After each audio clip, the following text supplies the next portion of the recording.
What's going on? It's Carlos from Hybrid Records. We're talking about shipping this week, so let's get into it.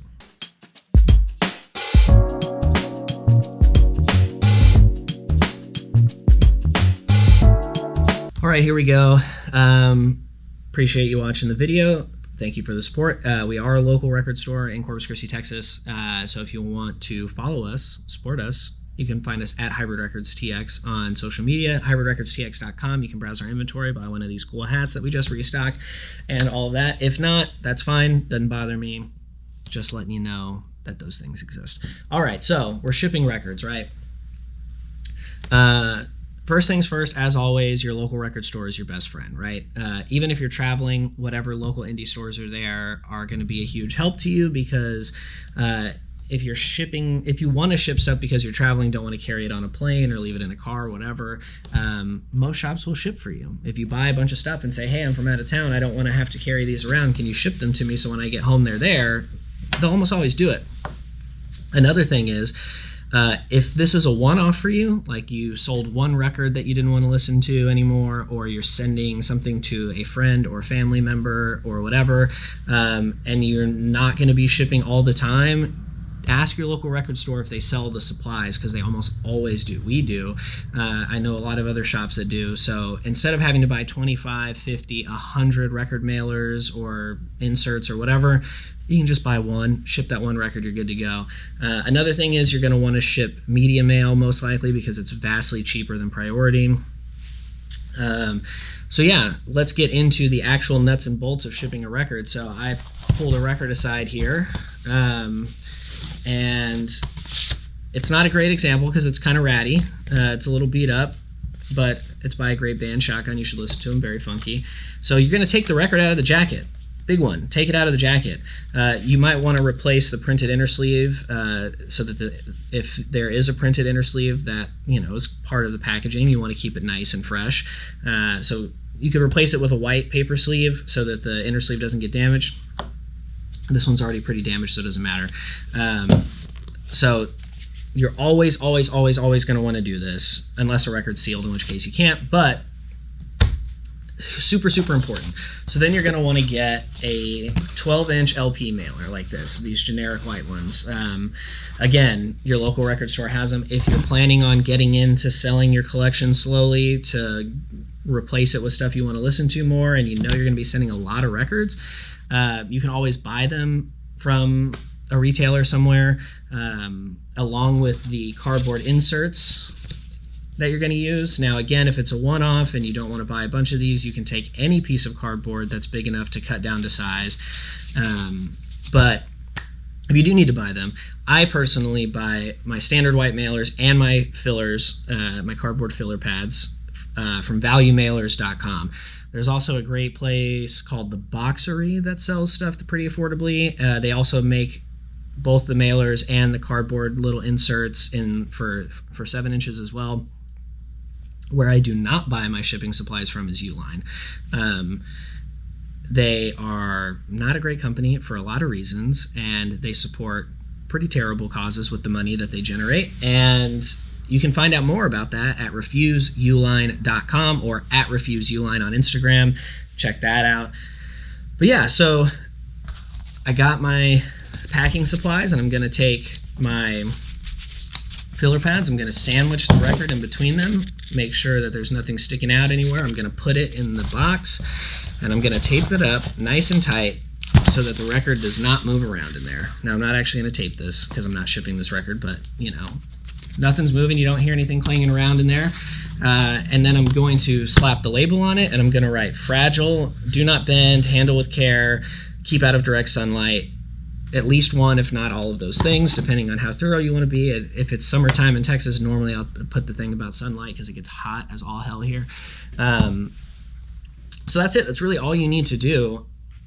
9 times out of 10, maybe even 99 times out of 100, that's going to work perfectly fine. Everything's going to get there in great shape. If you do it right, make sure that you've got that pressure, pack it nice and tight, use the filler pads on both sides. No need for bubble wrap or anything. It doesn't do anything. What we're looking for is rigidity, and we're looking for support. So a bubble mailer, a bag, like Amazon ships them in and people still buy from them, and Walmart and Target, but that's for another video because you guys don't like when I slam big box stores. But those don't do anything. They don't do anything. They don't provide any support. They don't provide any structure. Your stuff's going to arrive messed up. That is so simple. You can do it so quickly. I can ship so many records in an hour with that method because it just so streamlined, works perfectly, not a lot of anything to it, and your records are going to arrive fine. Now, for me, when I'm shipping something like this new Death Grips repress, the RSD Essential Color Vinyl, you can see here that's a gatefold.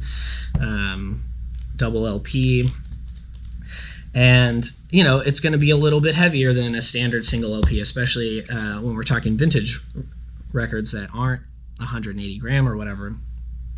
So for these, you really hate for a brand new record to arrive with any kind of corner dings, and the heavier the record, the more likely that can be. So with something like this, or with an expensive higher dollar record, I go with the Whiplash mailers. They've got these bumpers on them that really provide so much support. They're basically indestructible. Really never have any problems with those. The only reason I don't use them for every shipment is that they're just very expensive. Not only are they just expensive, like price per, but the shipping on them is really expensive, and I can't afford it. I've got rent. I've got people to pay. I got bills. And so, unfortunately, that's just not the case for us. I tried it for a while, didn't work out. But higher dollar stuff, heavier stuff, ship them in those for sure. Now, if you're shipping something like a box set or maybe a big stack of records, that gets a little trickier. Sometimes you've got to think a little bit outside the box. Now, because we get restocks in every week from various distributors and whatnot, we end up with a lot of boxes that we recycle. But you can do this with any box that's big enough to hold a record, not just boxes that are made for records. So what I do, I keep some of those boxes, and if I'm sending a bunch of records, I'll take a box like this. This one's basically exactly 12 by 12 by whatever that is, 4 or 5 inches.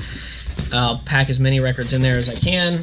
I'll box it up, and then I'll take this box and I'll put it in an even bigger box. Now, when I put it in the bigger box, I'm going to make sure that I pack as much packing paper, or you could use packing peanuts, whatever you want. I prefer packing paper.